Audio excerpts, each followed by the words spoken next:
Aquí la presentación realmente va a hablar o aborda un poco como preguntas iniciales de qué es el desarrollo, cómo surge, ¿no? Como que cuál ha sido su línea del tiempo y esto cómo se va asumiendo dentro de la planeación o cómo la planeación se va asumiendo dentro del desarrollo. Pero para mí lo más importante de la presentación es quedarnos con los retos justamente o con las perspectivas que hay sobre la planeación del desarrollo en general y en particular, obviamente, en México. Entonces, las preguntas iniciales tienen que ver, voy a hacer la ampliación, con qué es el desarrollo justamente, ¿no? ¿Cómo surge ese concepto? ¿Cuándo surge y dónde surge? Y aquí, cuando estaba yo buscando una imagen eh, de cómo justo cómo esa imagen podría expresar lo que es el desarrollo. Algo que sale con mucha frecuencia es lo que ustedes comentan, tanto el término de crecimiento como el término de evolución. Y entonces salía esto del bebé, ¿no? Que va creciendo, entonces me hizo muy interesante tener la imagen y tenerla como a lo largo de la presentación, porque vamos a pensar en algún momento, voy a hacer el ejercicio de que pensemos que el país o que algún territorio en particular, alguna entidad federativa, es un niño, es un bebé, porque justo mucho de cómo se ha implementado la planeación del desarrollo en el país pudiera verse como este bebé, ¿no? Y que justamente el tema del territorio le da una connotación con una complejidad muy interesante. Entonces, esas serían como las primeras preguntas que nos tendríamos que hacer y después, pues en efecto, ¿qué es la planeación? Igual, ¿cómo surge este concepto? ¿Cuándo y en dónde surgen? Y aquí tener la imagen de que esta planeación es un proceso que además siempre está en constante dinamismo, que es perfectible, que es vulnerable, que tiene riesgos, ¿no?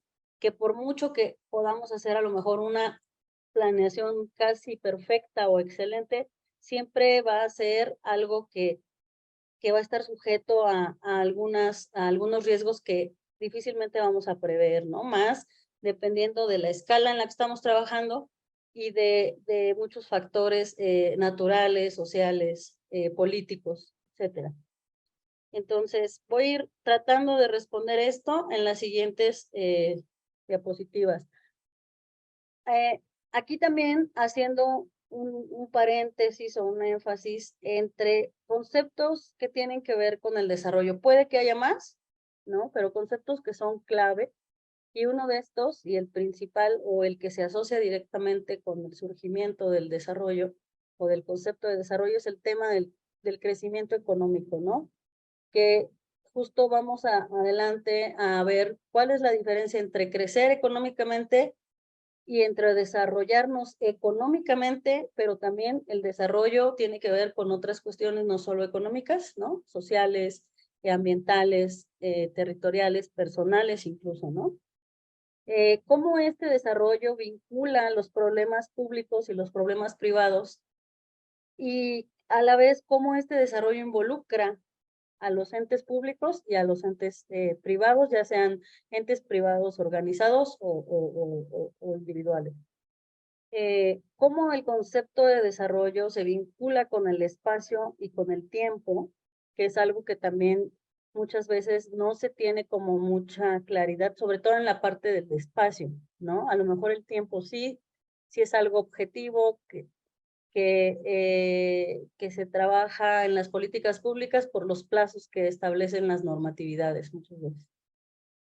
Y cómo se relaciona con las personas, que es un concepto que justamente ahorita pues está muy en boga en la administración pública actual y que es importante justo por la visión que cada gobierno le va a dar o que cada gobierno le va a dar peso, ¿no? A una dimensión distinta. En este caso, en esta administración, el enfoque pues se supone que es primordialmente en personas. Y el tema que un poco para mí es importante porque muchas veces la planeación del desarrollo se ha hecho de manera espacial, no se ha focalizado en un territorio salvo el tema regional, ¿no? La planeación económica se ve más desde lo regional, pero voy a explicar un poco en esos retos cómo se involucran otras escalas territoriales, tanto normadas como analíticas. Y cómo todo esto nos permite hacer llevar un proceso, un análisis y un diagnóstico que nos va a permitir generar políticas públicas, ¿no? Y dentro de esas políticas públicas, programas específicos y proyectos específicos. Bueno, en cuanto al crecimiento y al desarrollo, voy a empezar hablando del tema del crecimiento, ¿no? Como aquí lo menciono, estos dos conceptos han estado como más fuertemente cargados o se ha dado más importancia desde la perspectiva económica, ¿no? Algunas otras disciplinas o áreas de investigación han estado llegando o arribando al tema como de manera más tardía. Digamos que la economía fue la disciplina inicial, ¿no? Que dio paso a estas ideas o a estas teorías del crecimiento y teorías del desarrollo. ¿Y por qué? Bueno, pues justamente porque se relacionan directamente con el problema central, ¿no? De la economía, que es la escasez. Aquí, bueno, la gráfica simplemente es para justo explicar el tema del crecimiento económico. El tema del crecimiento económico es pues la definición general o más amplia que hay es todo el conjunto, ¿no? De bienes y servicios que se producen en un país en un determinado periodo de tiempo. ¿Y cómo se mide? Pues a través del Producto Interno Bruto, ¿no? Cómo este crecimiento o esta producción, en este caso en pesos, va aumentando, va disminuyendo, o va teniendo estos ciclos o estos tendencias a lo largo del tiempo. Es como se mide el crecimiento de manera genérica y cómo esto ha llevado a entender que no siempre el crecimiento económico significa desarrollo económico, no necesariamente, ¿no? Porque el concepto de desarrollo, en efecto, tiene una dimensión más amplia, más compleja. Entonces, cuando pasó voy a avanzar en la diapositiva.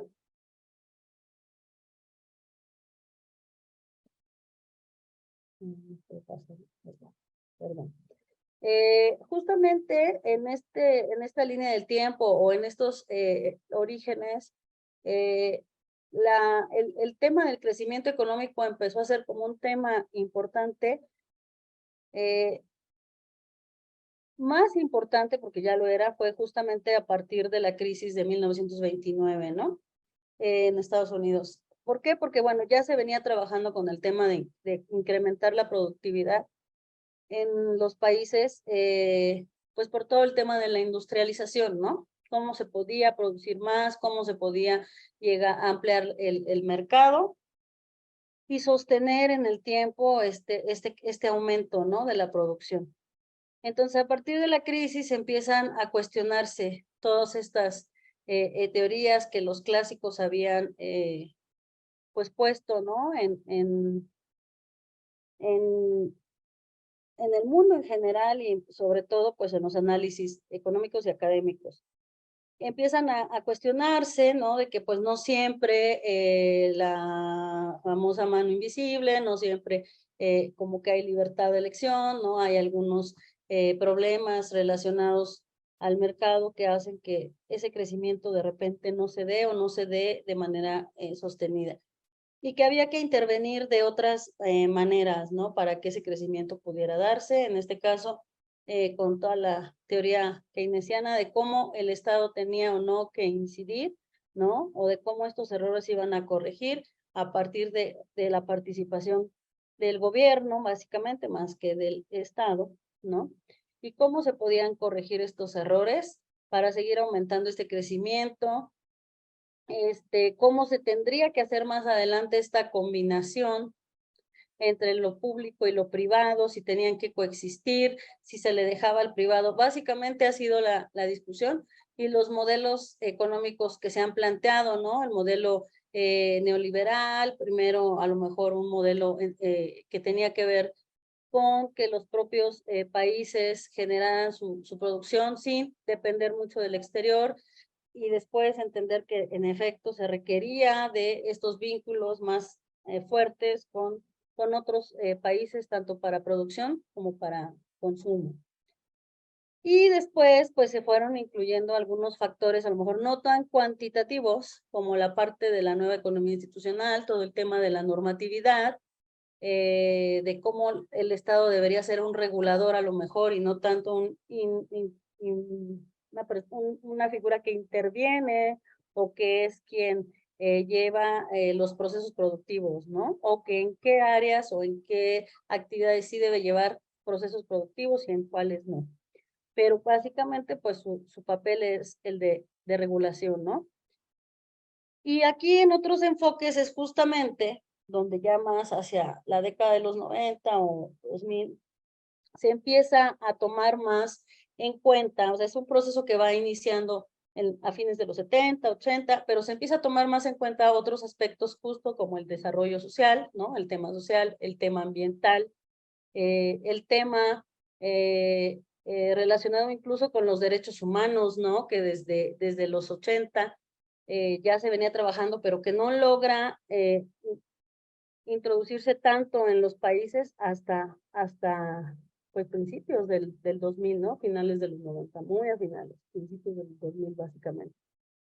Entonces, cómo estas teorías van configurando que en distintos periodos los gobiernos adquieran una cierta política económica, una cierta política monetaria, pero también cómo se va ajustando la manera en cómo los países ven el desarrollo y cómo este desarrollo puede ser algo tangible y medible, ¿no? Se empieza con el tema de la metodología de marco lógico, también a finales de los 90.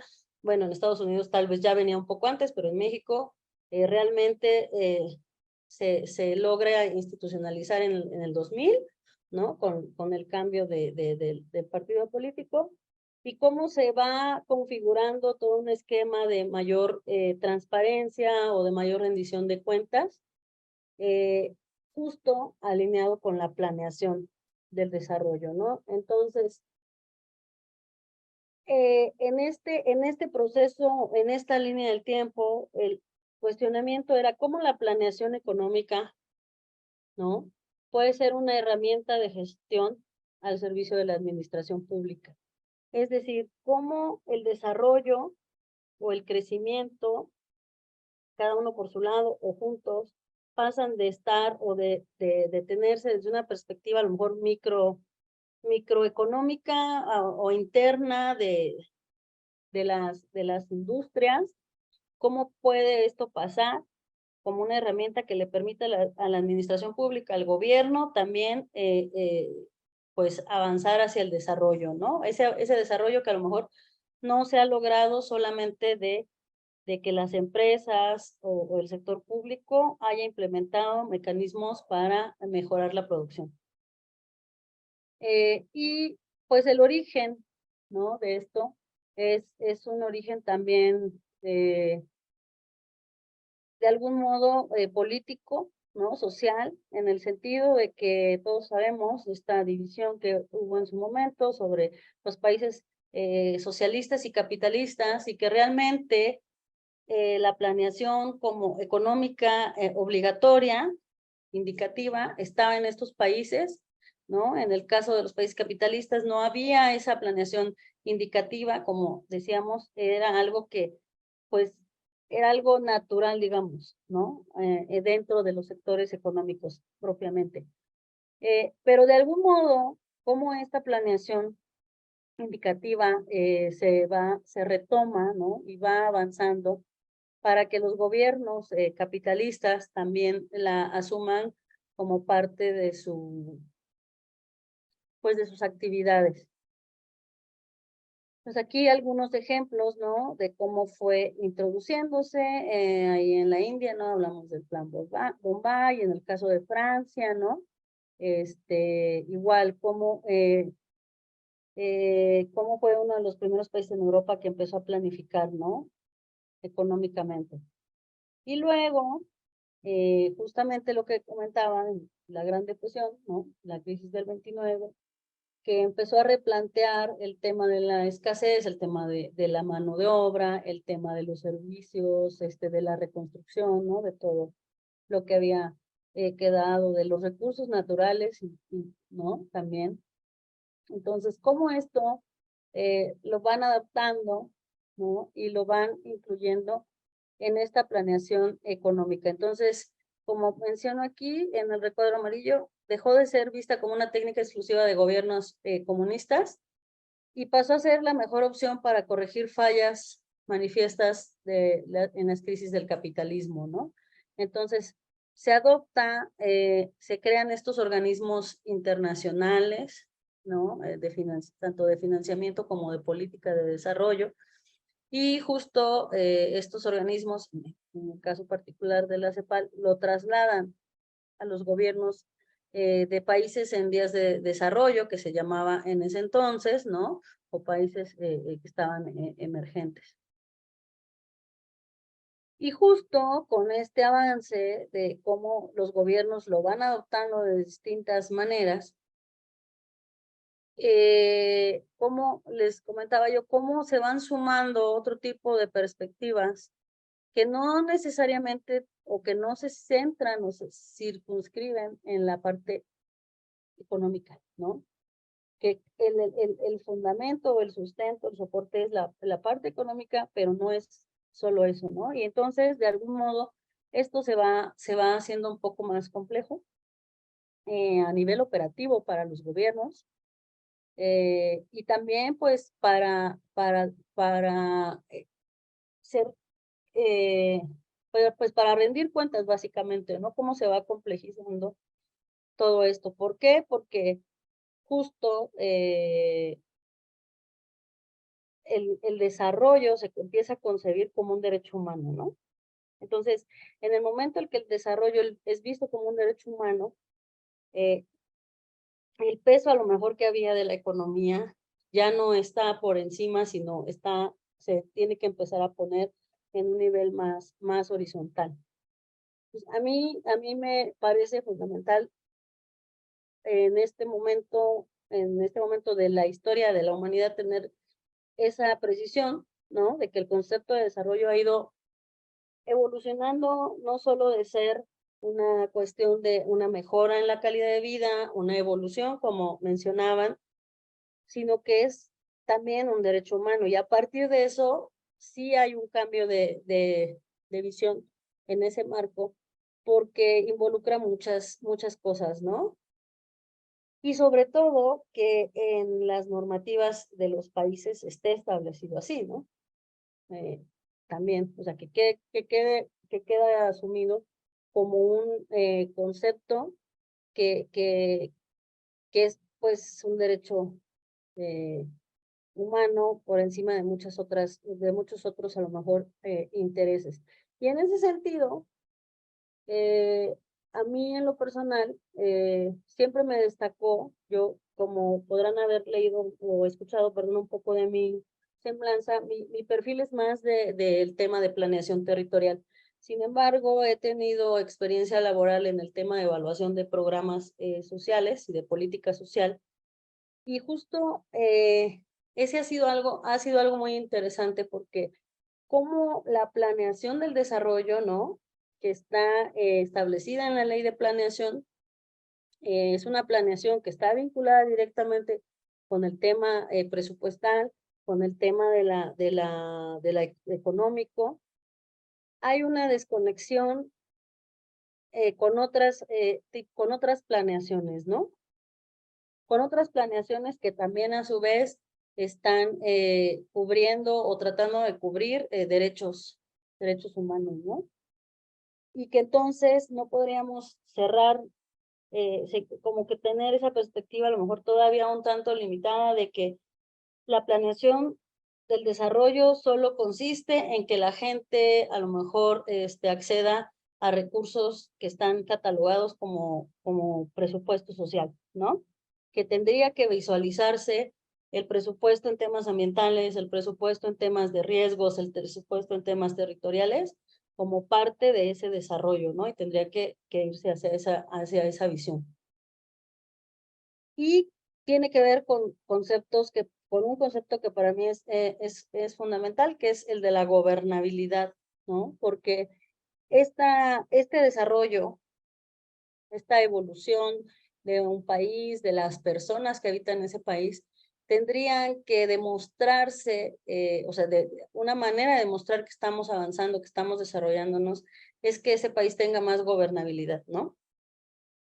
¿Por qué? Porque a la gente, al vivir mejor, al tener una mejor calidad de vida, un mejor bienestar, obviamente va a estar más contenta, ¿no? En su territorio, en su espacio donde vive, en su casa, en su escuela y con los servicios con los que cuenta, pero también va a tener menos,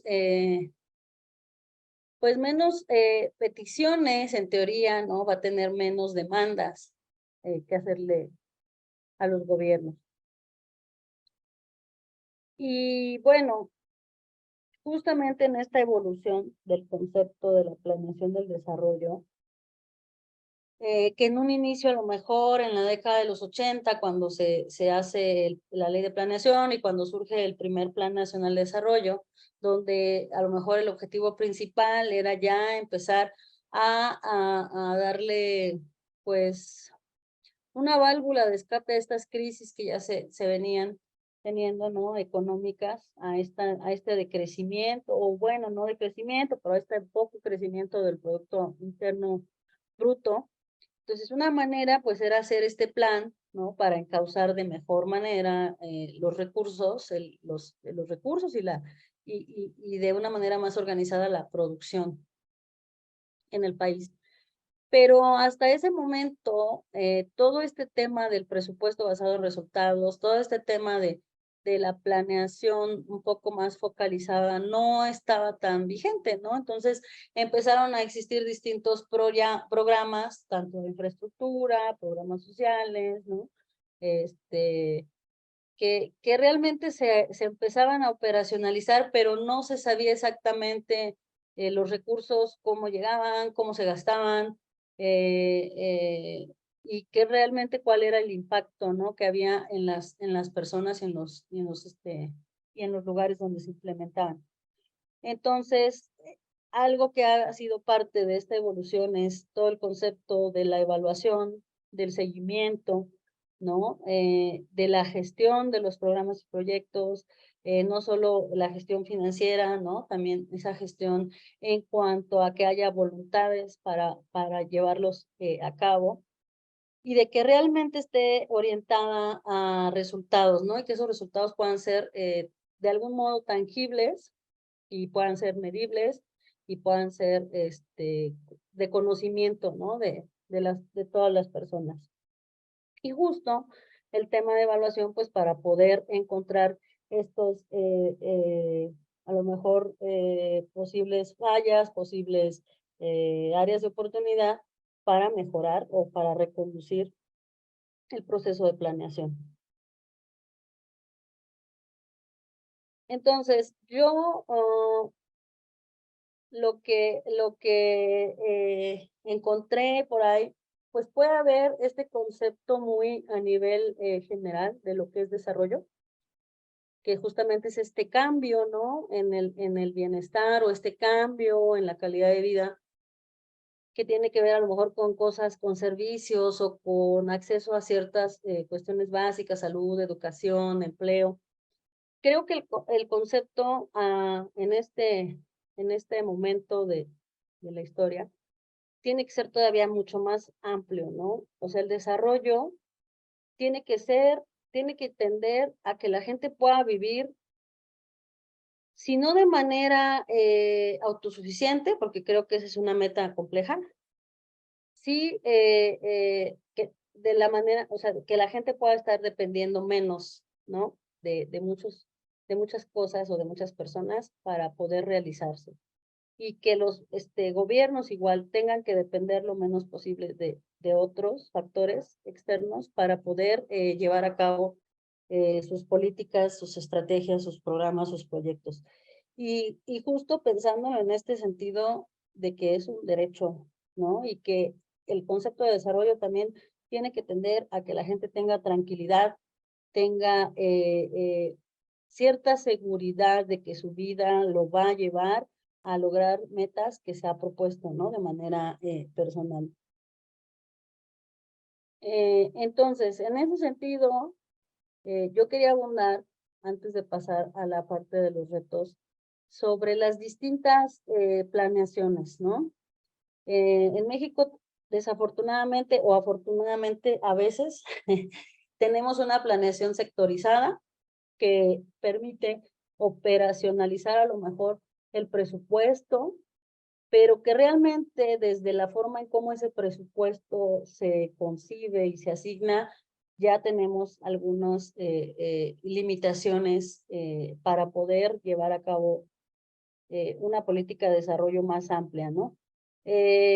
Todos sabemos que los diputados, ¿no? Los senadores, deciden este presupuesto y sabemos que se focaliza en ciertos sectores. Y justo hay sectores a los que no se les ha dado la relevancia a lo mejor que pudieran tener en su aporte al desarrollo. Entonces tenemos por un lado la planeación económica, ¿no? Generalmente pues la conduce la Secretaría de Economía. Tenemos la planeación del desarrollo, que quien vigila, a lo mejor no es quien la dicta, pero quien vigila, que se supone que es un acuerdo, es la Secretaría de Hacienda, ¿no? Y que pone de acuerdo a los demás para que se lleve a cabo. Tenemos por otro lado la planeación social y después tenemos la planeación territorial y tenemos la planeación ambiental o sustentable también por otro lado. Y muy pocas veces, y además a nivel normativo tampoco pasa, están vinculadas, ¿no? Sí, la ley de planeación dice que todas las unidades de Estado deben acatar el Programa Nacional de Desarrollo, alinearse, y a veces el Programa Nacional de Desarrollo, no, dependiendo de la administración, va a cargar más su enfoque al tema social o al tema ambiental o al tema a lo mejor de seguridad, ¿no? Y no hay como realmente una dimensión de qué peso debe tener cada área y entonces cada quien retoma lo que se puede de ese plan y lo adapta, ¿no? Para llevar a cabo pues sus propias políticas, sus propios proyectos y también el tema de que si desde que se hizo esa adaptación ya salió etiquetado un recurso, ya no lo puedes mover, ¿no? En esos 6 años porque ya lo asignaste a A y no lo puedes asignar a A, no sé. Entonces, es complejo los programas que tienden más en la etiqueta de desarrollo, ¿no? Que generalmente son los que están catalogados como programas de tipo S, generalmente le exigen a las unidades de Estado, pues, comprobación cuantitativa de los resultados, ¿no? Y hay temas en los que es difícil tener esa comprobación tan cuantitativa. Entonces, para mí, ese es uno de los primeros retos, que tenemos una planeación sectorizada, pero además donde no se ha logrado captar la importancia, en este caso, por ejemplo, del tema ambiental en ese mismo desarrollo, ¿no? O del tema territorial. Entonces, voy a pasar ahora sí a esto de los retos.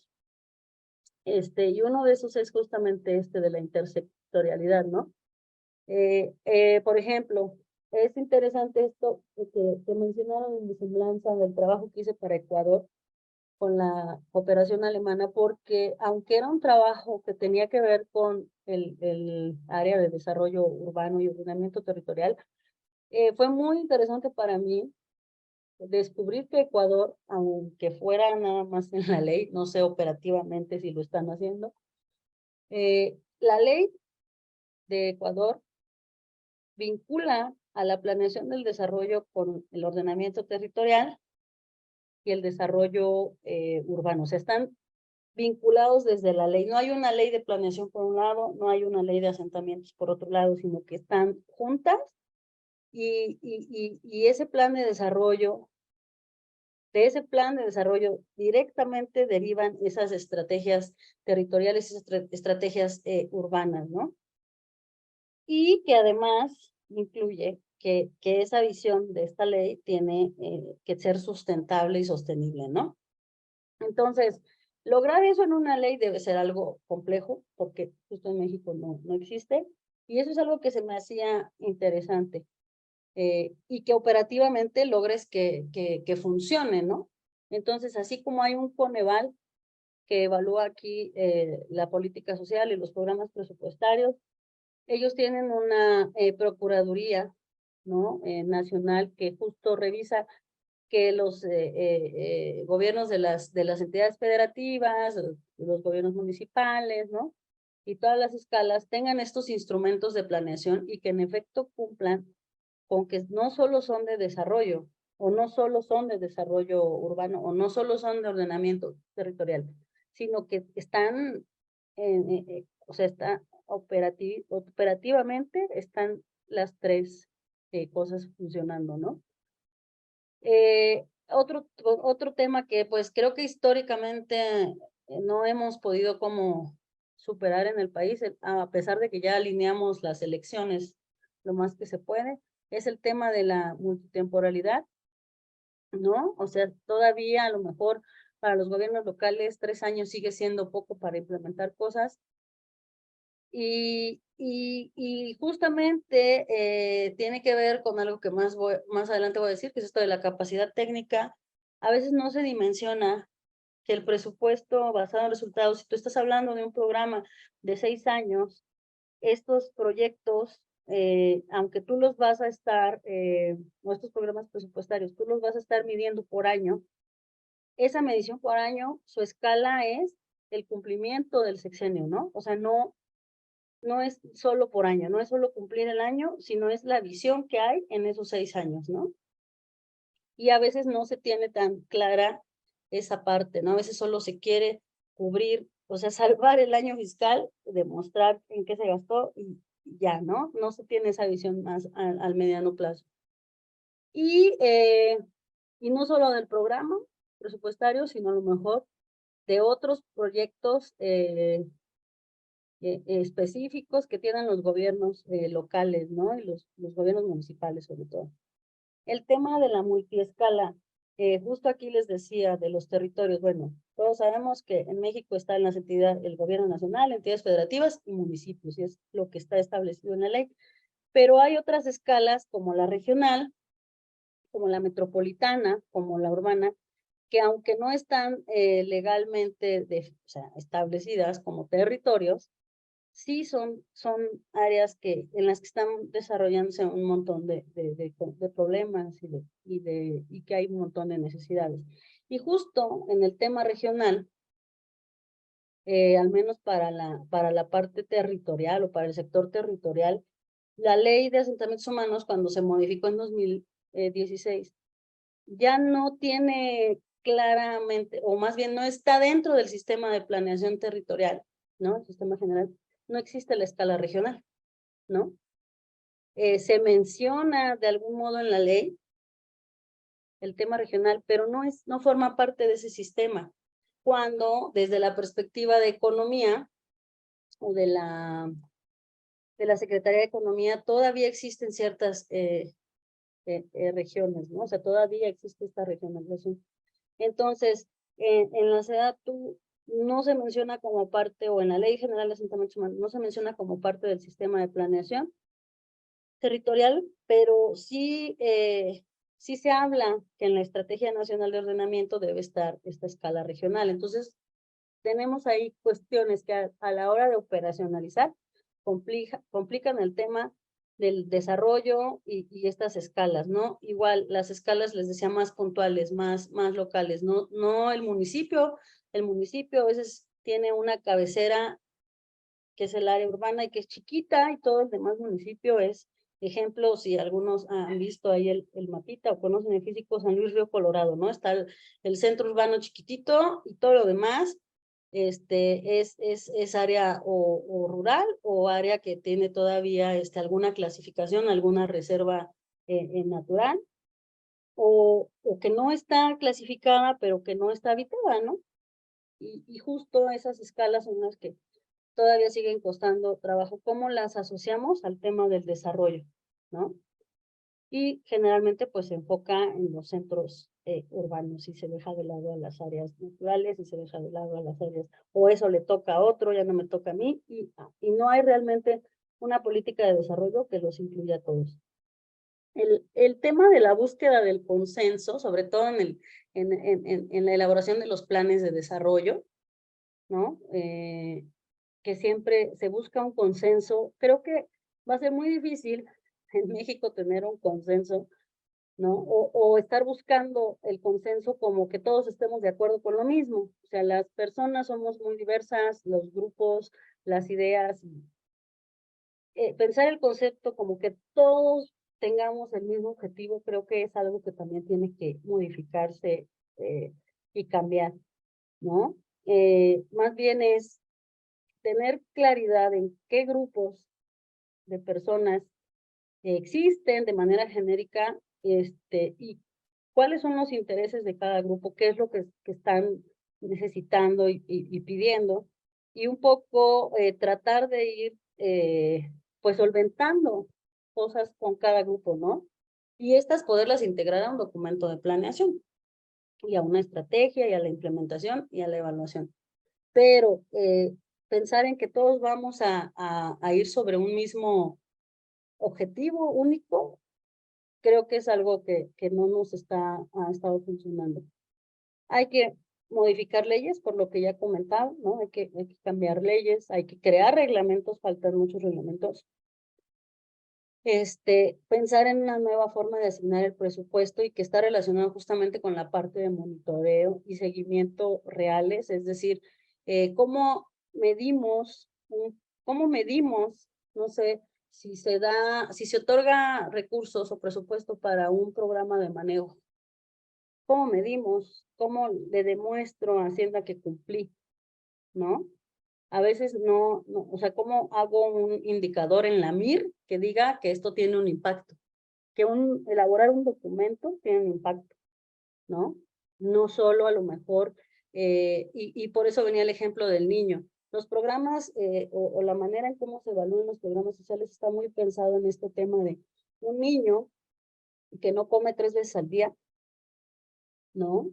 Y que entonces tú le das un desayuno o tú le das una despensa, y entonces el niño que comía 1 vez al día, en el mejor de los casos ya come 2 veces al día o tal vez 3. Y claro, si en medio año tú mides cómo esos alimentos que le has estado dando con un programa social, pues el niño va a lo mejor a mostrar que está mejor nutrido, que subió de peso, ¿no?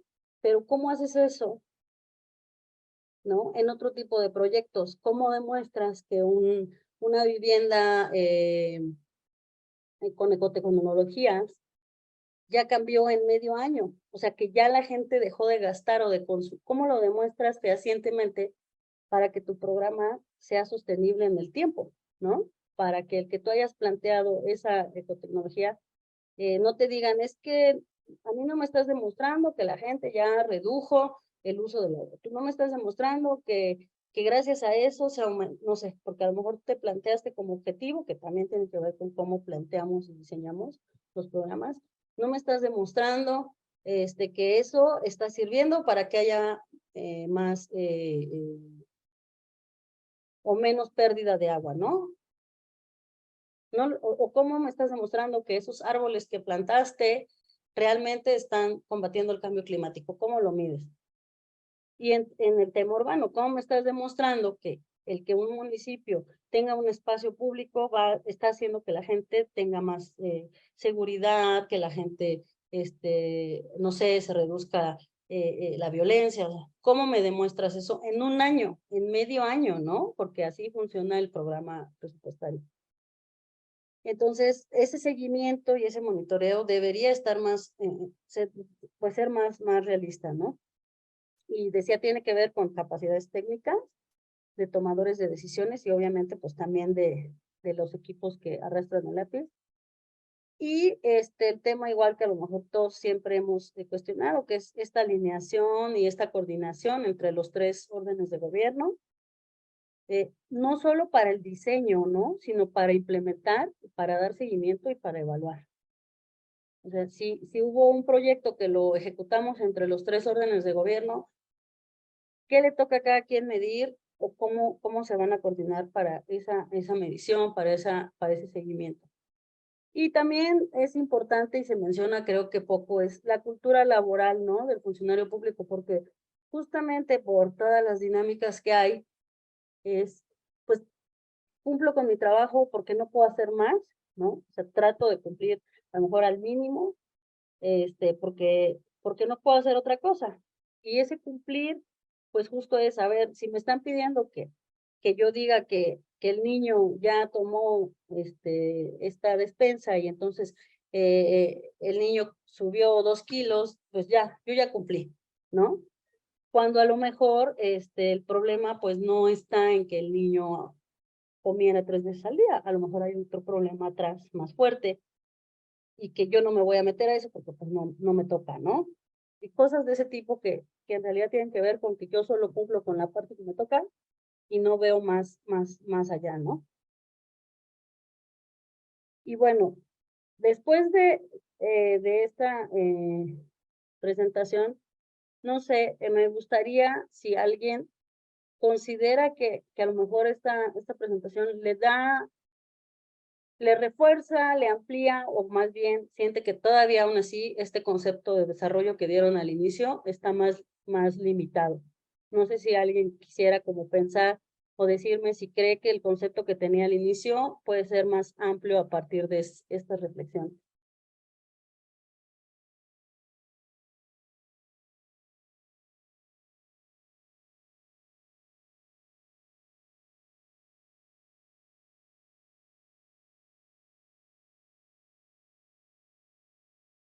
Por ejemplo, aquí creo que alguien puso algo, sí, Jesús.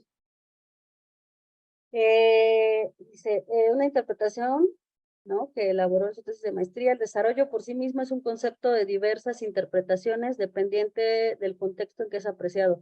Es prácticamente una manera de llamarle al cambio progresivo que le sucede, perdón, a un objeto cuando es llevado a una condición original limitada hacia otra en el cual los límites apreciados inicialmente se han recorrido en un sentido positivo. Sin embargo, es más que un diferencial de cambio en función del tiempo, ya que el desarrollo ocurre cuando la nueva condición adquirida confiere un nivel de fortaleza suficiente para sostener tal condición y mantener los límites originales superados o rebasados. Por ejemplo, bueno, me decía Jesús que es de Mexicali, ¿no? No sé, por ejemplo, en el caso de la Ciudad de México, por ejemplo, el suelo de conservación. Se ha perdido mucho suelo de conservación en los últimos 20 años y se han dado muchos recursos para bonos de carbono, etcétera, ¿no? Reforestación. Y sin embargo, el suelo se sigue perdiendo. Entonces, el ideal hubiera sido en un concepto de desarrollo que ese suelo no se perdiera, al contrario, ¿no? Se incrementara y que además se pudiera tener una relación más armónica entre la gente que ya habitaba, ¿no? Porque tampoco, a la gente que ya habitaba, cuando hice clasificación, pues no la ibas a sacar, ¿no? Y eso no pasó, al contrario, ¿no? Se perdió, hay más gente, las condiciones en las que viven estas personas pues son de que no hay a lo mejor ciertos servicios, ¿no? Transporte, drenaje. O sea, ahí no hubo un cambio positivo, como lo que menciona Jesús. Entonces, justo así, un ejemplo muy práctico voy a poner aquí, el biólogo dice, continúa siendo un país de proyectos y programas que no se aplican y no se llevan a cabo, ¿no? Se debería implementar lo que está funcionando en el momento actual y replicarlo y trabajar en su innovación.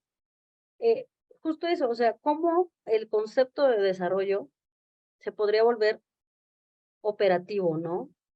Y tampoco creo que sea tanto de programas. A veces los programas no están bien hechos ni diseñados, entonces, pero bueno, sí.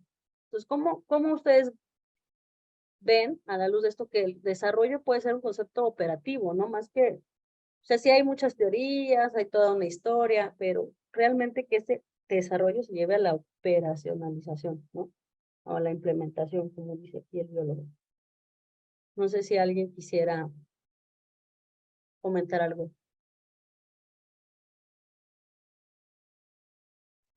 Hola, yo Jesús, perdón por la insistencia. Yo creo que en los ejemplos donde no sucede en el sentido positivo, no deberíamos llamarle desarrollo. Es una involución, pero no un desarrollo. Sí, sí, sí, totalmente de acuerdo. Y se debería justo medir y plantear en esos términos, ¿no? Porque al final se ejecutó una política, se ejecutó un presupuesto a lo largo de años que no generó desarrollo, que justo genera una involución. Entonces debería estar eso evidenciado claramente, pues justamente para no repetir eso en otros contextos, ¿no? Porque además esto que mencionabas del contexto, claro que es importante, no va a ser lo mismo desarrollo en el norte del país que en el sur del país, no va a ser lo mismo desarrollo en la zona metropolitana de Ciudad de México, ¿no? Que en un municipio donde hay 2.550 personas y porque ya tiene 50 más ya es considerado como urbano, ¿no? Entonces, esos contextos, y es justo a lo que me refería con la parte multiescalar, ¿no? No sé si alguien más quisiera aportar algo, o preguntar o dudas.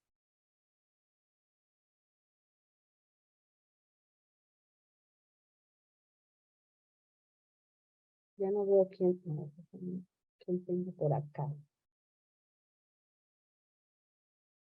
No sé si Joana, bueno, Paola no la vi al inicio, a Rocío sí la vi, y ya se fue alguien también. Entonces, no sé si Joana, que sí estabas desde el inicio, tú tengas algún comentario, algo que desde tu perspectiva. Decías que eras de Ciudad del Carmen, ¿no? O de Playa del Carmen, no Ciudad del Carmen. Sí, porque está en Campeche. Sí, es de Playa del Carmen. Bueno, pues si no hay más dudas, pues podemos ir cerrando. Muchas gracias, maestra Rocío, por esta masterclass y también a los que nos acompañaron. Si quieren más información sobre este tema, este tema se toca en la ingeniería en gestión de proyectos sustentables y economía circular que tenemos en Earth University. Y si quieren más información sobre la ingeniería, aquí les estamos dejando nuestro correo para que puedan solicitar informes y también el link de WhatsApp para que les podamos ayudar. Entonces, voy a parar tantito la grabación. Si ya es que ya no tienen más dudas.